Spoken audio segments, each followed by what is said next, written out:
Hello friends, मैं शिव शंकर सिंह आपका स्वागत करता हूं आपके अपने यूट्यूब चैनल गोल मेंटोर में।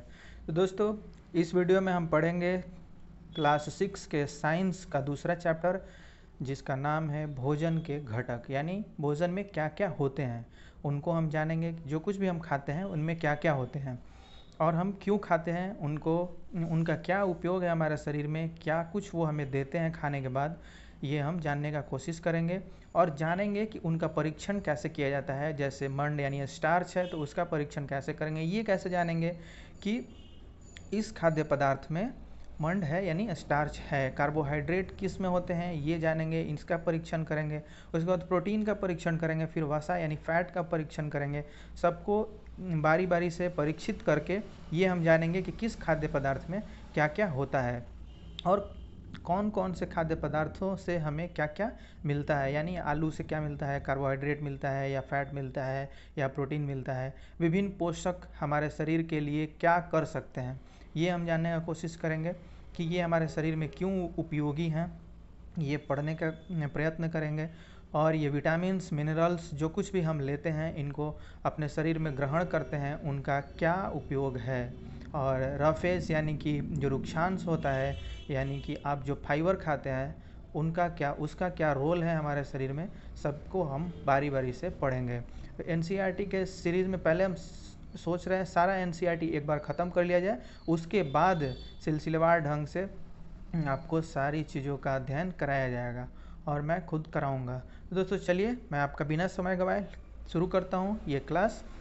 तो दोस्तों, भोजन के घटक, जैसा कि आप जानते हैं कि हम अपने डेली रूटीन के दैनिक जो आहार लेते हैं उसमें चपाती यानी रोटी, दाल, बैंगन का भरता या दूसरे चावल, सांभर तथा भिंडी हो सकते हैं। इसके अतिरिक्त ये आप जो भी अंडरलाइन किए हुए सेक्शंस हैं उनको आप ध्यानपूर्वक देखेंगे और समझने का प्रयत्न करेंगे, क्योंकि सारा बुक एकदम थॉरली पढ़ना, बोल बोल के पढ़ना संभव नहीं है, बहुत लंबा हो जाएगा क्लास। इसलिए मैंने पहले इसको पढ़ा है, फिर जो ज़रूरी और इम्पोर्टेंट जो फैक्ट्स हैं उनको मैंने जो आपको आपके लिए अलग से अंडरलाइन कर दिया है, ताकि ज़्यादा समय हमारा नहीं जाए। इस प्रकार के भोजन में चपाती, दाल, बैंगन का भरता हो सकता है, तो दूसरे में चावल, सांभर, भिंडी हो सकती है। दोस्तों, ये सारे भोज्य पदार्थ जो हम अलग अलग खाते हैं, इसके अतिरिक्त अन्य भोजन में उपमा, मछली तथा सब्जियां हो सकती हैं। और आगे देखते हैं क्या क्या जो हम लोग खाते हैं, ये क्रियाकलाप है। आमतौर पर हमारे आहार में अन्न का कम से कम एक व्यंजन जो है वो बना ही होता है या शामिल होता है।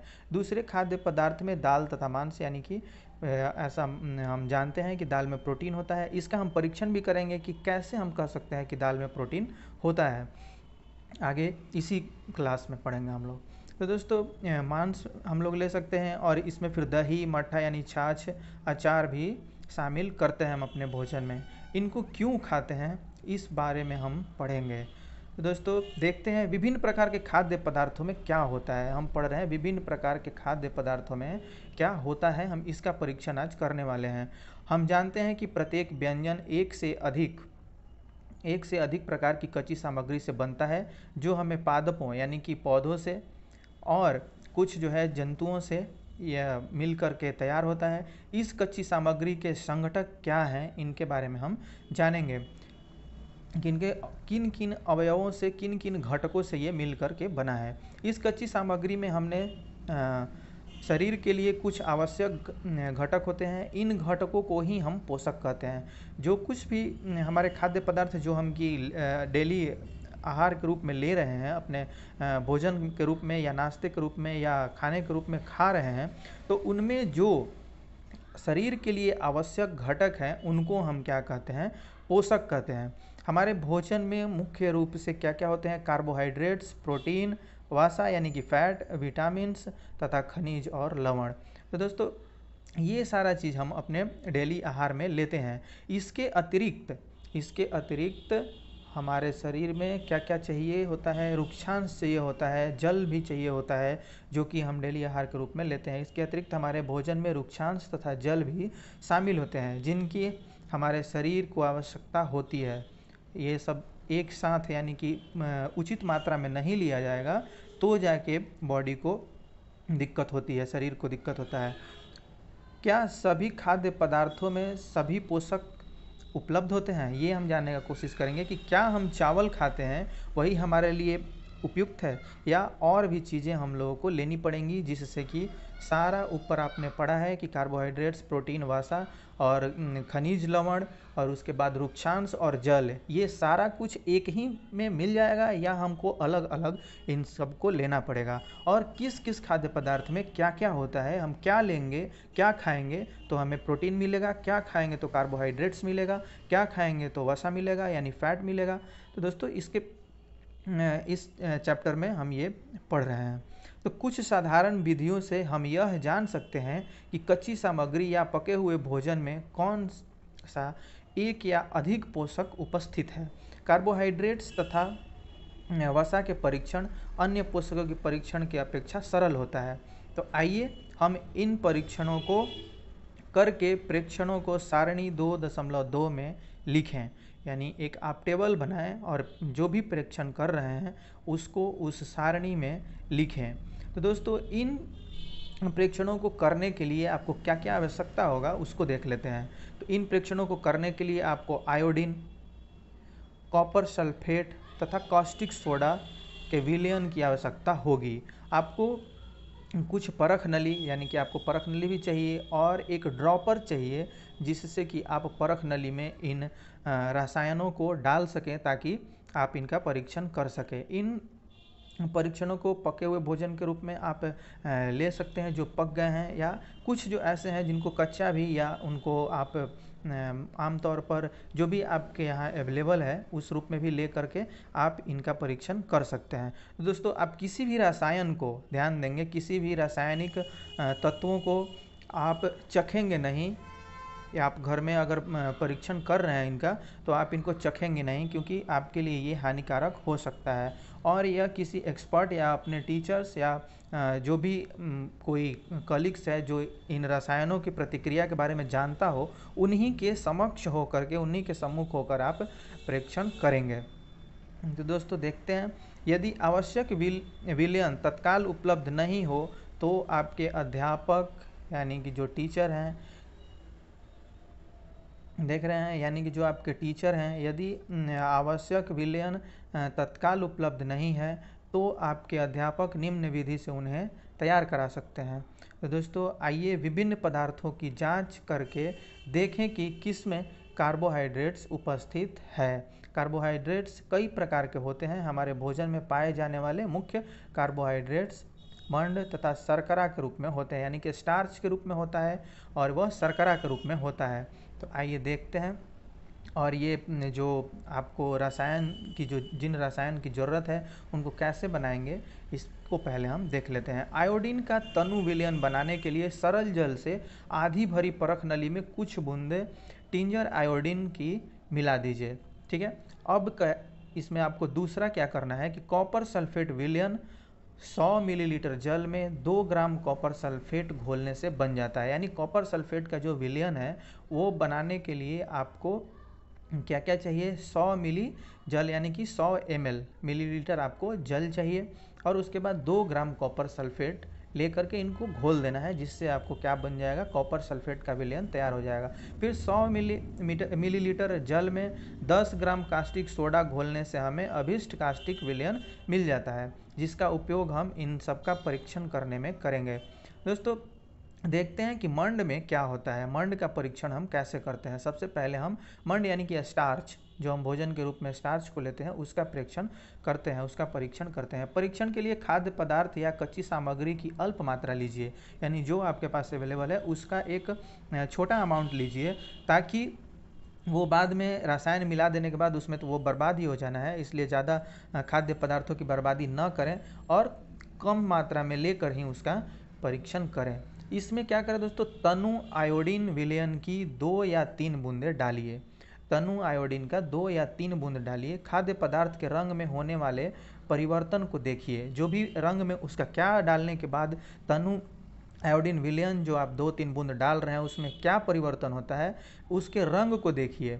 क्या यह रंग नीला या काला हो गया, दोस्तों इसको देखेंगे कि क्या यह रंग जो है इसका जो भी आप खाद्य पदार्थ ले करके परीक्षण कर रहे हैं उसका क्या यह नीला या काला हो गया। यह नीला या काला रंग मंड की उपस्थिति दर्शाता है। अगर दोस्तों वह नीला या काला हो गया तो ये आप समझ जाएं कि उसमें क्या है, स्टार्च है, यानी कि मंड है, उस खाद्य पदार्थ में मंड है। और यदि वो नहीं होता है काला तो ये आप ये समझ जाएं कि उसमें मंड नहीं है। दोस्तों अब देखिए प्रोटीन का परीक्षण करते हैं हम। प्रोटीन का परीक्षण करते हैं कि किस खाद्य पदार्थ का क्या रंग बदलेगा और क्या होगा कि उसमें ये पता चलेगा कि हाँ इसमें प्रोटीन है। प्रोटीन के परीक्षण के लिए किसी खाद्य पदार्थ की थोड़ी मात्रा लीजिए। जिस खाद्य पदार्थ का परीक्षण करना है यदि वह ठोस है तो पहले उसका पेस्ट अथवा चूर्ण बनाने की आवश्यकता है। खाद्य पदार्थ की थोड़ी मात्रा को पीसकर या मसलकर उसके चूर्ण को एक साफ परख नली में डाल दें और दोस्तों 10 बूंद उसमें जल डालें। उसके बाद उसको अच्छी तरह से हिला लें। यानी कि जो भी आप खाद्य पदार्थ ले रहे हैं उसका पहले आप पेस्ट बना लें या उसका चूर्ण बना लें, उसको मसल करके चूर्ण बना लें और उसे एक परख नली में डाल दें।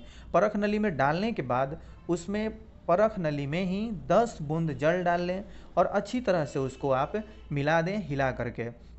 अब दोस्तों इसमें क्या करना है कि ड्रॉपर की सहायता से जो आपको आवश्यक सामग्री प्रेक्षण के पहले ही बताई गई है कि ड्रॉपर, परख नली और जो रसायन हैं उनकी आवश्यकता पड़ेगी, तो आप ड्रॉपर की सहायता से परख नली में 2 बूंद कॉपर सल्फेट विलयन, 10 बूंद कास्टिक सोडा का विलयन जो आपने तैयार किया है, कॉपर सल्फेट का विलयन आप डालेंगे 2 बूंद, उसके बाद 10 बूंद उसमें कास्टिक सोडा का विलयन डाल लेंगे। अब इसको अच्छी तरह से हिला करके कुछ मिनट के लिए परख नली को रख दीजिए। आप कुछ मिनट के लिए आप स्थिर परख नली को रख देंगे।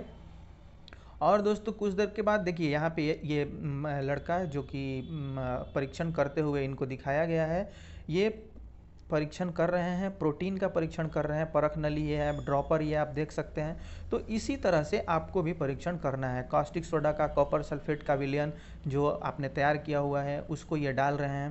पहले जल डालेंगे, फिर उसमें जल डालने के बाद ये क्या करेंगे कि जल डालने के बाद इसमें कॉपर सल्फेट और जो भी आपने कास्टिक सोडा का विलयन तैयार किया है उसको आप इसमें डाल लेंगे। इसके बाद आप इसमें होने वाले रंगों का अध्ययन करेंगे। दोस्तों बैंगनी रंग क्या हो गया ये आप देखेंगे कि क्या यह जो पेस्ट आपने तैयार किया था परख नली में डाल करके उसका रंग क्या यह बैंगनी हो गया। अगर यह रंग उस खाद्य पदार्थ का रंग बैंगनी हो जाता है तो यह बैंगनी रंग ही खाद्य पदार्थ में प्रोटीन का सूचक है। यानी कि आप ये समझ जाएं कि उसमें प्रोटीन है, उस खाद्य पदार्थ में प्रोटीन है। अब आप इन परीक्षणों को किसी दूसरे खाद्य पदार्थ पर दोहरा सकते हैं। अगर बैंगनी नहीं होता है या बैंगनी हो भी जाता है, मान लीजिए दाल बैंगनी हो जाता है, तो उसको आप चावल पे या शकरकंद पे या कोई और भी जो खाद्य पदार्थ हैं उन पे आप दूध पे उन पे आप इनको परीक्षण कर सकते हैं। तो दोस्तों देखते हैं वसा का परीक्षण अब कैसे किया जाता है। आपको एक सारणी बनाने के लिए बोला गया जो कि आप उस सारणी में सारा परीक्षण कर करके आप लिखेंगे, देखेंगे कि किस खाद्य पदार्थ में क्या क्या होता है। तो दोस्तों अब हम देखते हैं कि वसा का परीक्षण कैसे किया जा सकता है। तो फैट का परीक्षण के लिए सबसे पहले हमको क्या करना है कि आपको खाद्य पदार्थ का अल्प मात्रा लीजिए। बार बार दोस्तों अल्प मात्रा इसलिए बोला जा रहा है ताकि खाद्य पदार्थ जो है वो बर्बाद न हो। इसे एक कागज़ के टुकड़े में लपेट कर कूटिए। आप फैट का परीक्षण कर रहे हैं तो कोई भी जो खाद्य पदार्थ है उसको आप ले लें, एक कागज़ के टुकड़े में लपेट कर उसको कूटिए, यानी कि उसको आप मसलेंगे या मुक्के से आप उस पर मारेंगे या धीरे धीरे मारेंगे। और ध्यान रखें, मारने के बाद ध्यान रखेंगे कि कागज़ फट न जाए। दोस्तों ध्यान रखेंगे कि कागज़ फट न जाए, नहीं तो वो चूर्ण होने के पहले या जो भी आप उसको कूट रहे हैं उसके पहले ही वो कागज़ फट न जाए। तो कागज़ को सीधा कीजिए और ध्यानपूर्वक देखिए। कागज़ को सीधा करना है और ध्यानपूर्वक देखना है क्या यह तैलीय दिखता है आपको या इस पर जो धब्बे हैं वो तेल के दिखाई देते हैं। कागज़ को किसी प्रकाश के सामने लाएं। क्या आपको इस धब्बे से होकर आने वाला धुंधला प्रकाश दिखाई देता है? अगर वो उस कागज से धुंधला प्रकाश दिखाई देता है तो आप समझ जाएंगे कि उसमें वसा है, यानी कि उसमें फैट है। कागज पर तेल का धब्बा खाद्य पदार्थ में वसा की उपस्थिति दर्शाता है। खाद्य पदार्थ में कभी कभी जल की भी कुछ मात्रा हो सकती है। इस दशा में इन पदार्थों को क्या करें, कागज पर धीरे धीरे इसमें रगड़िए और कुछ समय के लिए कागज को सूखने के लिए रख दीजिए। क्योंकि ये ज़रूरी नहीं है कि आप जो देख रहे हैं भीगा हुआ या धब्बा देख रहे हैं वो तेल का ही हो, लेकिन अमूमन जो प्रकाश आएगा वो तेल के धब्बे में ही होता है। लेकिन अगर आपको थोड़ा भी शक हो कि नहीं ये पानी भी हो सकता है उसमें, तो पहले उसको क्या करें, रगड़ के कुछ देर तक उसको सुखा लेंगे। उसके बाद खाद्य पदार्थ में कुछ जो जल आया है जब सूख जाएगा, इसके बाद यदि कागज़ पर तेल का कोई धब्बा न हो तो यह पता चलता है कि खाद्य पदार्थ में वसा उपस्थित नहीं था। यानी कि आपका पूरा का पूरा शक खत्म हो जाएगा कि जो वसा है वो तैलीय पदार्थ था या पानी था। इसका शक दूर करने के लिए आप उसको पहले थोड़ा रगड़ के कागज़ को धूप में डाल लेंगे, सुखा लेंगे। उसके बाद अगर वो धब्बा हट जाता है तो आप समझ जाएं कि उसमें वसा नहीं था। तो दोस्तों हमने तीन पोषक था जिसका हमने अध्ययन किया, कार्बोहाइड्रेट, प्रोटीन और वसा के लिए खाद्य पदार्थों का परीक्षण किया था। अब विटामिन तथा खनिज लवण जैसे अन्य पोषक भी हमारे खाद्य पदार्थ में उपस्थित रहते हैं। हमने पढ़ा है कि खाद्य पदार्थ में केवल हमको प्रोटीन और कार्बोहाइड्रेट या वसा ही नहीं चाहिए, विटामिन्स भी चाहिए और मिनरल्स भी चाहिए। दोस्तों इसका क्या रोल है हमारे बॉडी में, इसको हम देखेंगे। विभिन्न पोषक हमारे शरीर के लिए क्या करते हैं, आप पढ़ रहे हैं विभिन्न पोषक हमारे शरीर के लिए क्या करते हैं, उनका क्या रोल है हमारे शरीर में, इसको पढ़ेंगे। कार्बोहाइड्रेट मुख्य रूप से हमारे शरीर को ऊर्जा प्रदान करते हैं, यानी कि वो हमें एनर्जी देते हैं। वसा से भी ऊर्जा मिलती है, ज़रूरी नहीं है कि केवल कार्बोहाइड्रेट्स ही हमें एनर्जी देगा, फैट से भी हमें यानी कि वसा से भी हमें ऊर्जा मिलती है।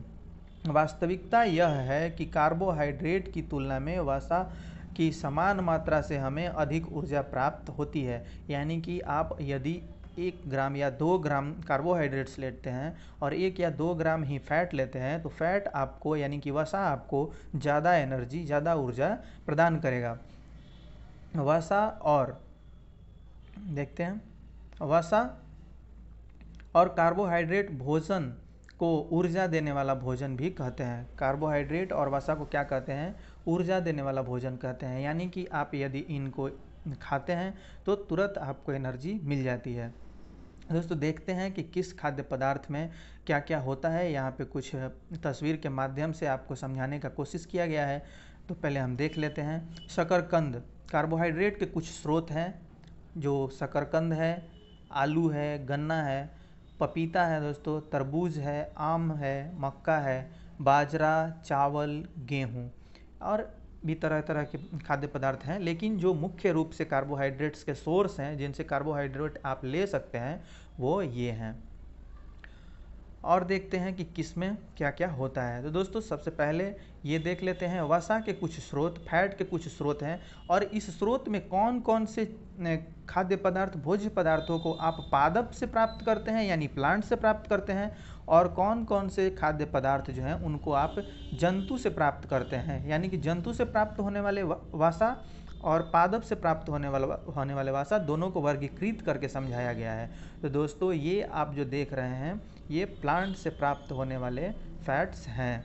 यानी कि मूंगफली में जो फैट होता है, मूंगफली भी प्लांट से ही होता है। आप गिरी देख रहे हैं, यानी कि जो बादाम वगैरह होते हैं या तिल होता है, ये सब जो तैलीय चीज़ें होती हैं, जो जिनसे तेल निकाल के बनाया जाता है, नारियल होता है, इन सब में क्या होता है, फैट्स होता है, जो कि पादप से हमें प्राप्त होते हैं यानी कि प्लांट से प्राप्त होते हैं। और कुछ जो है जानवर से जो वसा प्राप्त होते हैं, उनमें क्या है, उनमें हम देख लेते हैं। ये पूरा का पूरा जो चित्र दिया हुआ है वसा का दिया हुआ है, जो हमें जानवरों से प्राप्त होते हैं। तो दोस्तों मछली से प्राप्त होता है, मांस से प्राप्त होता है, अंडे से प्राप्त होता है, ये सारा प्राप्त होने वाला, दूध है, घी है, मक्खन है, ये सारा हमें क्या होता है, जानवर से प्राप्त होता है।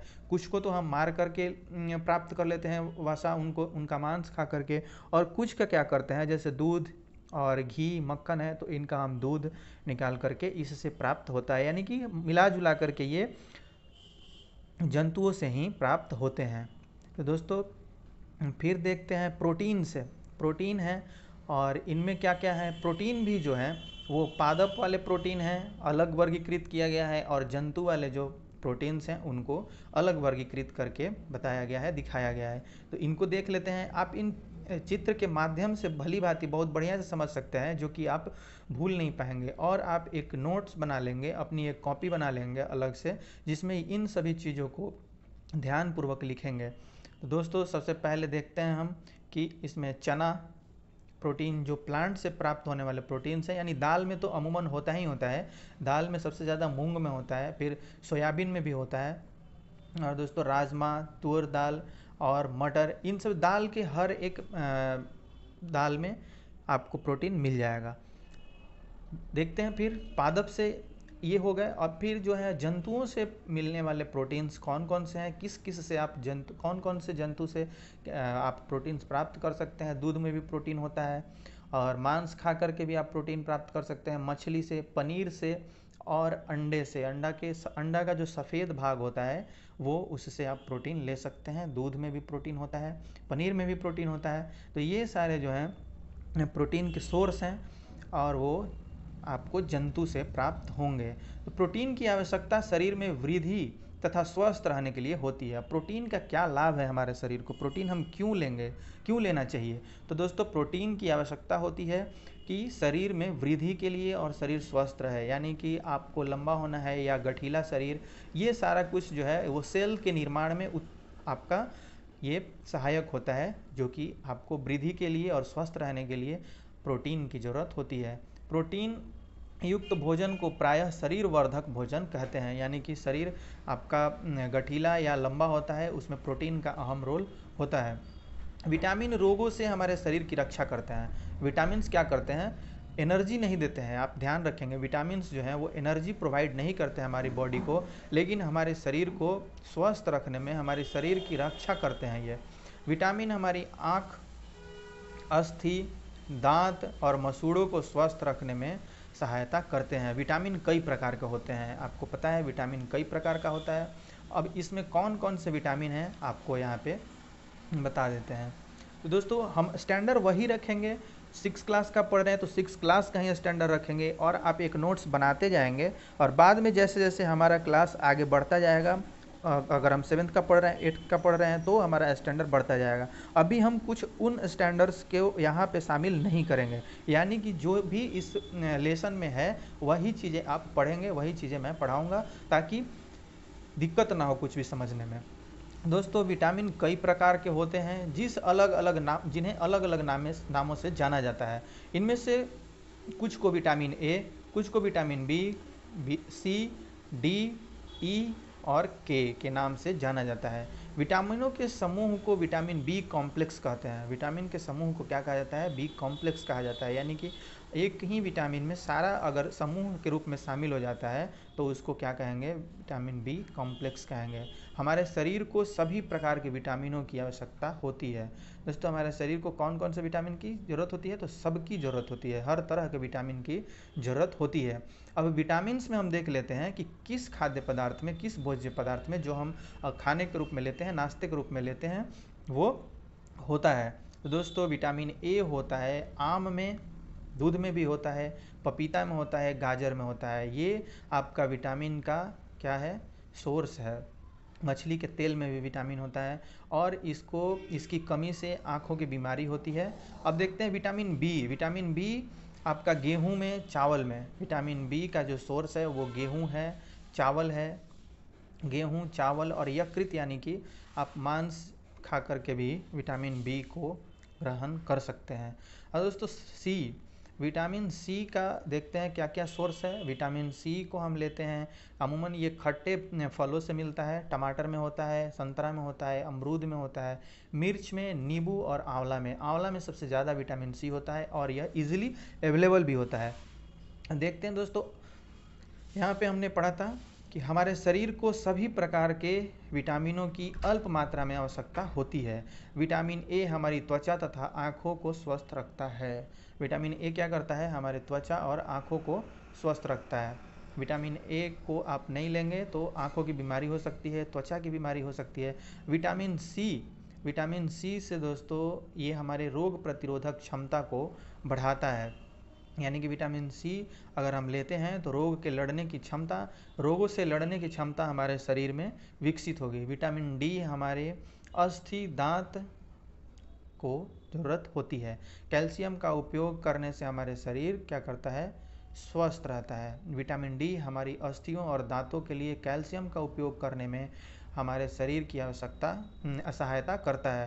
दोस्तों अगर आपके शरीर में विटामिन डी नहीं है और आप कितना भी कैल्शियम वाला खाना लेते हैं तो आपका बॉडी जो है वो कैल्शियम को ऑब्जर्व नहीं करेगा। यानी कि आपको कैल्शियम को पचाने के लिए, कैल्शियम के ऑब्जर्प्शन के लिए विटामिन डी, कैल्शियम का शोषण के लिए और शोषण के लिए आपको विटामिन डी की ज़रूरत होगी। तभी आपका हड्डी मजबूत रह पाएगा, अस्थि और दांत ये सभी मजबूत रह पाएंगे, बन पाएंगे। दोस्तों ये देखते हैं आयोडीन के स्रोत, जो कि आप पढ़ रहे थे कि विटामिन्स के साथ साथ मिनरल्स की भी ज़रूरत होती है, खनिज लवण की भी ज़रूरत होती है। तो किन किन आपको पादपों में और किन किन जंतुओं से आप खनिज लवण की प्राप्ति कर सकते हैं, तो आयोडीन के कुछ स्रोतों को यहाँ दिखाया गया है। आयोडीन का स्रोत है दोस्तों पालक है, कुछ आयोडीन के स्रोत यहाँ पे बताए गए हैं, अदरक है, और ये आप इनको बढ़िया से ध्यानपूर्वक देख करके हमारे शरीर को विटामिन डी फ्री में मिल सकता है। यानी कि मुफ्त में हम विटामिन डी का ग्रहण कर सकते हैं और वो उसका प्रचुर मात्रा में भंडार है सूर्य की रोशनी में। तो विटामिन डी अगर आप चाहें तो स्वस्थ रहने के लिए, हड्डियों को स्वस्थ रखने के लिए आप सूर्य के प्रकाश में बैठ करके विटामिन डी का अवशोषण कर सकते हैं, विटामिन डी को ग्रहण कर सकते हैं। दोस्तों फास्फोरस के कुछ स्रोत, यहाँ पे आपको फास्फोरस के कुछ स्रोतों को दिखाया गया है। ये आप केला, दूध, चावल, गेहूँ, इनसे आप प्राप्त कर सकते हैं। लोहे के जो स्रोत हैं ये, यानी कि आयरन, ये भी हमारे शरीर के लिए आवश्यक होता है। अगर ये नहीं रहे तो शरीर में रक्ताल्पता हो जाती है, यानी कि खून की कमी हो जाती है। तो ये होता है दोस्तों सबसे ज़्यादा पालक में होता है, फिर आप चुकंदर जो खाते हैं उसमें होता है, सेब में होता है और मांस में भी होता है।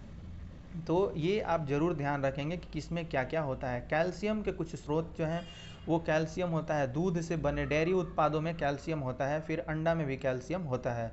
तो डेयरी से जो कुछ भी प्राप्त होते हैं उनमें क्या होता है, कैल्शियम ज़रूर होता है।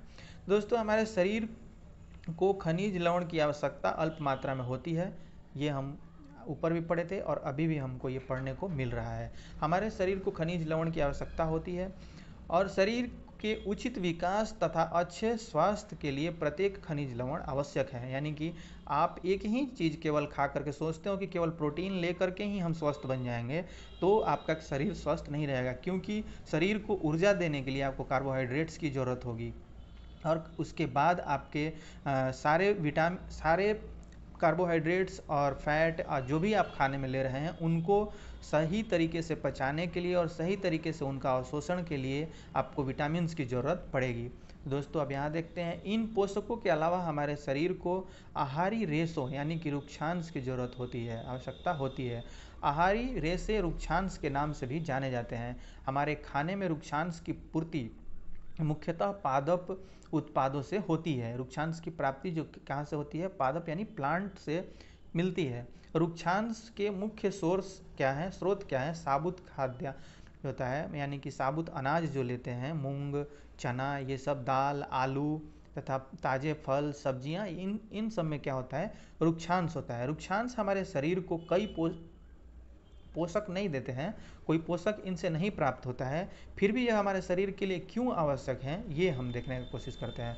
फिर भी यह हमारे भोजन का आवश्यक अवयव है और इनका आयतन बढ़ा देते हैं। भोजन का क्या करते हैं, आयतन बढ़ा देते हैं। अगर रुक्षांश नहीं रहेगा तो इनका आयतन नहीं बढ़ेगा और दोस्तों हमारे शरीर से जो कुछ भी बाहर निकलने वाले पदार्थ हैं जो कि वेस्ट मटेरियल होते हैं वो नहीं निकल पाएंगे। अगर रुक्षांश हम अपने खाद्य पदार्थ में शामिल नहीं करते हैं, रुक्षांश बिना पचे भोजन को बाहर निकालना हमारे शरीर की मेन जो है वो हमारा शरीर का क्या है काम, रुक्षांश का क्या है काम, हमारे शरीर से पचे हुए भोजन को बाहर निकालना। ये हमारे शरीर से पचे हुए भोजन को बाहर निकालने में सहायता करता है। अगर रुक्षांश की कमी हो जाएगी या हम अल्प मात्रा में रुक्षांश लेते हैं, जितना हमारे बॉडी को चाहिए उतना नहीं लेते हैं, तो यानी कि हमारे मल त्याग में दिक्कत होगी। अगर मल त्याग ठीक से नहीं होता है तो हमारे शरीर को बहुत सी समस्याओं का सामना करना पड़ेगा। तो अब दोस्तों, जल भोजन में उपस्थित पोषकों की क्या करता है, अवशोषित करता है। जल भोजन में उपस्थित पोषकों को अवशोषित करने में हमारे शरीर की सहायता करता है। यह कुछ अपशिष्ट पदार्थों जैसे मूत्र तथा पसीने को शरीर से क्या करता है, बाहर निकालने में सहायता करता है।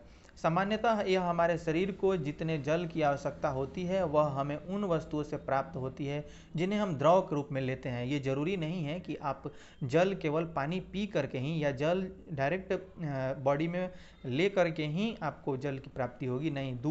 दूध में भी जल होता है, पानी होता है।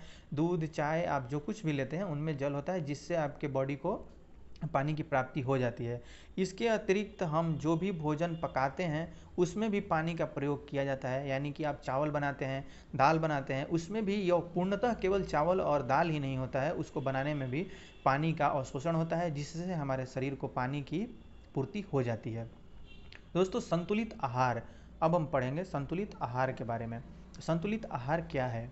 सामान्यतः पूरे दिन जो कुछ भी हम खाते हैं उसे आहार कहा जाता है। आहार किसको कहते हैं? सामान्यतः जो कुछ भी हम अपने पूरे दिन और रात को मिला करके अपने शरीर में ग्रहण करते हैं, खाते हैं, उनको हमारा आहार कहा जाता है, उनको हम आहार कहते हैं।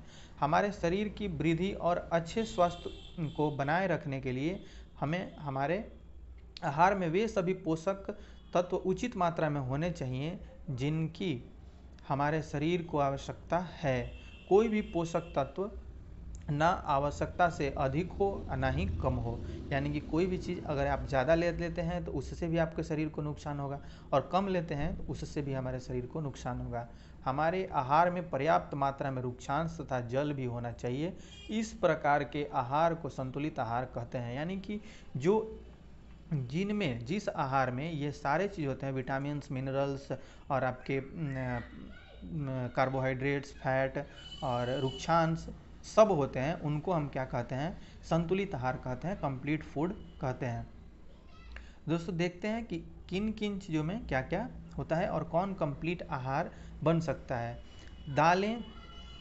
दालें, मूंगफली, सोयाबीन, अंकुरित बीज व चना, किण्वित भोजन, दक्षिण भारतीय भोजन जैसे इडली, ये आप देख रहे हैं यहाँ, दालें, मूंगफली, सोयाबीन, अंकुरित बीज व किण्वित भोजन, यानी कि आप उसको फर्मेंटेशन करके जो इडली वगैरह बनाते हैं, डोसा बनाते हैं, उसको आप आटे का मिश्रण, यानी कि मिष्टी रोटी, थेपला, अनाज व दालों से बना, केला, पालक, सत्तू, गुड़, उपलब्ध सब्जियां तथा इसी प्रकार के अन्य भोजन कई पोषक उपलब्ध कराते हैं। इसलिए व्यक्ति को अल्प व्यय में भी संतुलित आहार मिल सकता है, यानी वो संतुलित आहार ले सकते हैं। जरूरी नहीं है कि संतुलित आहार के लिए बहुत ज़्यादा मात्रा में आपको पैसे खर्च करने पड़े, या आप उनको पैसे वाले हैं तो ही ले सकते हैं। दाल आप उचित मात्रा में लें, केला लें, पालक लें, सत्तू, गुड़, इन सब में आपको अच्छी मात्रा में कार्बोहाइड्रेट्स और विटामिन्स, प्रोटीन्स और रुक्षांश सब मिल जाएंगे। दोस्तों, इन्हें क्या कहेंगे? इनका एक पूरा कंप्लीट जो पैकेज होगा, जो आप दाल, सब्जी, चावल और किण्वित भोजन ये सारा कुछ लेते हैं, तो वो आपके लिए एक संतुलित आहार हो सकता है। उचित प्रकार के भोजन करना ही पर्याप्त नहीं है, उसे उचित तरीके से पकाना भी चाहिए। ये आप जानते हैं कि पकाने के दौरान ही हमारे सारे पोषक तत्वों में से लगभग नष्ट होते हैं। पकाने के दौरान, काटने के दौरान, धोने के दौरान, यानी पकाने के प्रोसेस में ही ज़्यादातर विटामिन जो हैं वो नष्ट होते हैं, पोषक तत्व नष्ट हो जाते हैं। क्या आप जानते हैं कि पकाते समय कुछ पोषक नष्ट हो जाते हैं? हम जानते हैं बिल्कुल कि पकाते समय खाना को अधिक पका देने के बाद भी जो खाद्य पदार्थ से विटामिन्स जो हैं और जो उनके मिनरल्स जो हैं वो नष्ट हो जाते हैं। छिलका उतार कर यदि सब्जियों को और फलों को धोया जाता है तो यह संभव है कि उनके कुछ विटामिन नष्ट हो जाते हैं। ठीक है दोस्तों, आप देख रहे हैं कि अगर यदि उनका छिलका उतार करके आप बार बार उनको धोते हैं तो उनसे क्या होगा? विटामिन्स नष्ट हो जाते हैं, उनके कुछ विटामिन नष्ट हो जाते हैं। सब्जियों और फलों की त्वचा में कई महत्वपूर्ण विटामिन तथा खनिज लवण होते हैं। चावल और दालों को बार बार धोने से उसमें उपस्थित विटामिन और कुछ खनिज लवण अलग हो सकते हैं। तो बार बार और ज़्यादा हम लोगों को किसी भी चीज़ को धोना नहीं चाहिए, जितनी आवश्यकता हो उतना ही धोना चाहिए। तो दोस्तों, अब हम सभी जानते हैं कि पकाने से भोजन का स्वाद बढ़ता है तथा इसे पचाने में आसानी होती है। इसके साथ साथ पकाने में कुछ पोषक तत्वों की हानि भी हो सकती है। यदि भोजन पकाने में अत्यधिक जल का उपयोग किया जाता है और बाद में उसे फेंक दिया जाता है तो लाभदायक प्रोटीन तथा खनिज लवणों की हानि हो जाती है। यानी कि आप बहुत ज़्यादा मात्रा में पानी डाल देते हैं और उसके बाद आप पकाते हैं और उसके बाद पानी को फेंक देते हैं उसमें से, तो यानी कि आप पानी नहीं, उसमें उपस्थित प्रोटीन और खनिज लवण को फेंक रहे हैं। पकाने में विटामिन सी आसानी से गर्मी से नष्ट हो जाता है। यानी कि आप विटामिन सी वाले जो भी खाद्य पदार्थ हैं उनको आप ज़्यादा पका देंगे, गर्म कर देंगे तो उससे वो नष्ट हो जाते हैं। अब दोस्तों देखते हैं, एक कटोरी कार्बोहाइड्रेट युक्त भोजन की अपेक्षा एक कटोरी वसा युक्त भोजन अत्यधिक ऊर्जा देती है। क्या ऐसा नहीं होता? ऐसा बिल्कुल होता है। अतः उसने तली हुई चीज़ें, समोसा, पूरी, मलाई, रबड़ी, पेड़ा आदि प्रचुर वसायुक्त भोजन ही खाया और इसके अलावा कुछ नहीं खाया। तो दोस्तों, ये बूझो और पहेली, ये आप बार बार इस पाठ में पढ़ेंगे, बूझो और पहेली। जो एक दोस्त हैं और वो एक दूसरे से क्वेश्चन करते रहते हैं, तो वो आपस में बातें कर रहे हैं कि अगर आप यही सब केवल खाएं, तली हुई चीज़ों को खाएं, तो आपको ज़्यादा एनर्जी प्राप्त हो जाएगा। तो इसमें आप वो जानने का कोशिश कर रहे हैं कि क्या ऐसा संभव है? क्या आप सोचते हैं कि यह ठीक है? तो नहीं, बिल्कुल नहीं। आप ऐसा सोच रहे हैं कि केवल तली हुई चीज़ों को ही आप खा लेंगे जिनमें फ़ैट उचित मात्रा में मिल जाएगा। कार्बोहाइड्रेट से ज़्यादा हमें एनर्जी जो है वो फ़ैट में मिल ही जाता है, तो क्यों ना हम तले हुए चीज़ों को ही खा लें। तो ऐसा आप करेंगे तो आपके लिए निस्संदेह ये क्या होगा, खतरा उत्पन्न हो सकता है। इतना अधिक वसा युक्त भोजन खाना हमारे शरीर के लिए क्या होगा, हानिकारक हो सकता है, बहुत हानिकारक हो सकता है। हमारे भोजन में वसा की मात्रा अत्यधिक मोटापे का कारण बनती है। अगर ज़्यादा फैट लेते हैं तो इसी से मोटापा बढ़ता है। तो दोस्तों, ऐसा नहीं कि कार्बोहाइड्रेट्स लेना है और उससे ज़्यादा अगर एनर्जी वसा ही देता है तो हम वसा युक्त ही भोजन लेने लगें, तो ये हमारे शरीर के लिए क्या होगा, हानिकारक हो सकता है। अब देखते हैं अभावजन्य रोग, यानी कि किस खाद्य पदार्थ को नहीं खाने से क्या क्या रोग हो सकते हैं। एक व्यक्ति खाने के लिए पर्याप्त भोजन पा रहा है, लेकिन कभी कभी उसके भोजन में किसी विशेष पोषक की कमी हो जाती है। यदि वह कमी लंबी अवधि तक रहती है तो वह व्यक्ति के अभाव से ग्रसित हो सकता है। व्यक्ति उसके अभाव से क्या हो सकता है, ग्रसित हो सकता है। एक या अधिक पोषक तत्वों का अभाव हमारे शरीर में रोगों की विकृति उत्पन्न कर सकता है, यानी रोग युक्त बना सकता है हम लोगों को। तो दोस्तों, अब देखते हैं वे रोग जो लंबी अवधि तक पोषकों के अभाव के कारण हो सकते हैं, उन्हें अभावजन्य रोग कहते हैं। यदि कोई व्यक्ति ये जानने का कोशिश करते हैं कि क्या अगर हम नहीं लेते हैं तो हमें क्या बीमारी हो सकती है, कौन सी बीमारी हो सकती है। यदि कोई व्यक्ति भोजन में पर्याप्त प्रोटीन नहीं ले रहा है तो उसे कुछ रोग हो सकते हैं, जैसे वृद्धि और उधोना, चेहरे पर सूजन, बालों के रंग का उड़ना, त्वचा की बीमारियां या पेशी आदि, मतलब मांसपेशियों, पेचिस आदि बीमारी हो सकती है। तो अगर प्रोटीन आप नहीं लेते हैं तो इन सब बीमारियों से आप ग्रसित हो सकते हैं। और यदि प्रोटीन और कार्बोहाइड्रेट दोनों व्यक्ति के आहार से एक लंबे समय तक अनुपस्थित रहे तो उसकी वृद्धि पूरी तरह अवरुद्ध हो जाएगी। ठीक है, अगर ये दोनों नहीं मिल पाते हैं, प्रोटीन और कार्बोहाइड्रेट, तो वृद्धि जो है वो पूरी तरीके से अवरुद्ध हो जाएगी, यानी वो बढ़ेगा नहीं। ऐसे व्यक्ति दुबला पतला हो जाता है, वह इतना दुर्बल हो जाता है कि चलने में भी असमर्थ हो जाएगा, उससे चला नहीं जाएगा। विभिन्न विटामिनों और खनिज लवणों के अभाव से विभिन्न रोग अथवा विकृतियां हो सकती हैं। दोस्तों, ये सब आपको अभावजन्य रोग बताया कि किन चीज़ों की कमी से कौन सी बीमारी हो सकती है। आइए इस सारणी के माध्यम से हम पढ़ने का कोशिश करते हैं विटामिन और खनिज लवणों के अभाव के कारण होने वाले कुछ रोग एवं विकार के बारे में। तो विटामिन ए की कमी से कौन सी बीमारी होती है, यानी कि अभावजन्य रोग क्या है, विकार क्या है। तो क्षीणता, दृष्टिहीनता, यानी कि कम दिखाई देगा। लक्षण उसका क्या है ये देख लेते हैं। कमजोर दृष्टि, अंधेरे रात में कम दिखाई देना, कभी कभी पूरी तरह से दिखाई देना बंद हो जाना। यानी कि आप अगर विटामिन ए नहीं लेते हैं तो ये सारी बीमारियां आपको हो सकती है। अब विटामिन बी के बारे में दोस्तों पढ़ते हैं। विटामिन बी 1 बेरी बेरी इससे होता है, और इसका लक्षण क्या हो सकता है दोस्तों, तो दुर्बल पेशियां, काम करने की ऊर्जा में कमी। और विटामिन सी यानी स्कर्वी हो जाता है इससे, मसूड़ों से खून निकलना, घाव भरने में अधिक समय का लगना, ये इसका लक्षण है। विटामिन डी के कमी से रिकेट्स हो जाता है और अस्थियों का मुलायम होकर मुड़ जाना, यानी अस्थि भंगुर हो जाती है। और इसका बहुत दिन तक अगर विटामिन डी आपके शरीर में नहीं प्रचुर मात्रा में लिया जाता है तो हड्डी टूट जाती है, हड्डी मुलायम हो जाती है और मुलायम होकर के टूट जाती है। दोस्तों अब पढ़ते हैं कैल्शियम के बारे में। कैल्शियम से क्या होता है, यह अस्थियों और दंत क्षय, अस्थि भी यानी हड्डी भी कमज़ोर हो जाती है और दांत आप देखेंगे तो झड़ने लगते हैं। इससे कमज़ोर अस्थियां व दंत क्षय इसका क्या है, मुख्य लक्षण है। आयोडीन की कमी से घेंगा हो जाता है, यानी कि गॉइटर हो जाता है। गर्दन की ग्रंथि का फूल जाना, इसका लक्षण क्या है, गर्दन की ग्रंथि फूल जाती है।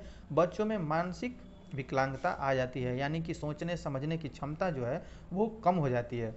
दोस्तों लोहा की कमी से क्या होता है, यानी कि अरक्तता, इससे खून की कमी हो जाती है। खून नहीं शरीर में रहने के कारण आपको कमजोरी महसूस होगा ही होगा, यह निश्चित है। दोस्तों देखते हैं, रिवीजन कर लेते हैं, इस पूरे पाठ का सारांश देख लेते हैं क्या था। तो पूरे पाठ का सारांश था दोस्तों, हमारे भोजन के मुख्य पोषक तत्वों के नाम कार्बोहाइड्रेट, प्रोटीन, वसा, विटामिन तथा खनिज लवण है। इसके अतिरिक्त भोजन में, आहारों में क्या चाहिए, रेशा तथा जल भी आवश्यक होता है। कार्बोहाइड्रेट तथा वसा हमारे शरीर को मुख्य रूप से ऊर्जा प्रदान करते हैं, कार्बोहाइड्रेट और वसा। प्रोटीन तथा खनिज लवण की आवश्यकता हमारे शरीर की वृद्धि तथा अनुरक्षण के लिए होती है। दोस्तों विटामिन हमारे शरीर को क्या करती है, रोगों से रक्षा करने में सहायता करती है। संतुलित आहार की बात आती है। संतुलित आहार हमारे शरीर के लिए आवश्यक सभी पोषक तत्वों तथा पर्याप्त रुक्षांश और जल उचित मात्रा में उपस्थित रहते हैं। अब आगे देखते हैं अगले बिंदु को, हमारे आहार में लंबी अवधि तक एक अथवा अधिक पोषक तत्वों की न्यूनता से क्या होती है, विशिष्ट रोग अथवा विकार उत्पन्न हो सकते हैं। दोस्तों इस वीडियो में हम पूरा पढ़े आज 6 क्लास का साइंस का दूसरा चैप्टर जो कि एनसीईआरटी का है। और जब आप ध्यानपूर्वक सुने होंगे और यदि आप 6 क्लास के स्टूडेंट हैं तो आप सारे क्वेश्चंस भी खुद ही कर लेंगे। और यदि आप किसी एग्जामिनेशंस के प्रिपरेशन का पर्पस से इस वीडियो को देख रहे हैं तो भी आप एक बार पूरा नोट डाउन जरूर कर लेंगे, पूरा चैप्टर का जो भी आप पढ़ रहे हैं नोट कर लेंगे। ऐसा नहीं समझेंगे कि क्लास 6 का है तो इससे कुछ होने वाला नहीं है। क्लास 6 से लेकर के 12th तक ही, यानी कि यूपीएससी की भी अगर आप प्रिपरेशन कर रहे हैं, तैयारी कर रहे हैं, और बीपीएससी वगैरह या कोई भी स्टेट पीसीएस की तैयारी कर रहे हैं या कोई अन्य भी सरकारी नौकरियों की आप तैयारी कर रहे हैं, तो ये आप पूरा का पूरा एक अपना अलग से नोट्स बनाते हुए चलेंगे और इस वीडियो को देख करके जो कुछ भी आप सीख रहे हैं उसका एक अलग से नोट्स बना लेंगे। और नोट्स बनाते हुए पूरा का पूरा रिवीजन आप करते रहेंगे। और 1 से 2 बार यदि आप वीडियो को देख लेते हैं तो पूरा का पूरा आपके मस्तिष्क में आ जाएगा।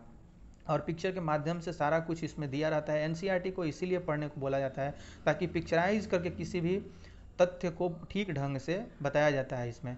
और आप क्या क्या इसमें बदलाव होना चाहिए, क्या कुछ आप इसमें नया चाहते हैं, क्या कुछ अलग से चाहते हैं, आप ज़रूर कमेंट करके बताएंगे। और आप मेरे साथ वीडियो में अंत तक बने रहें। आपका बहुत बहुत धन्यवाद।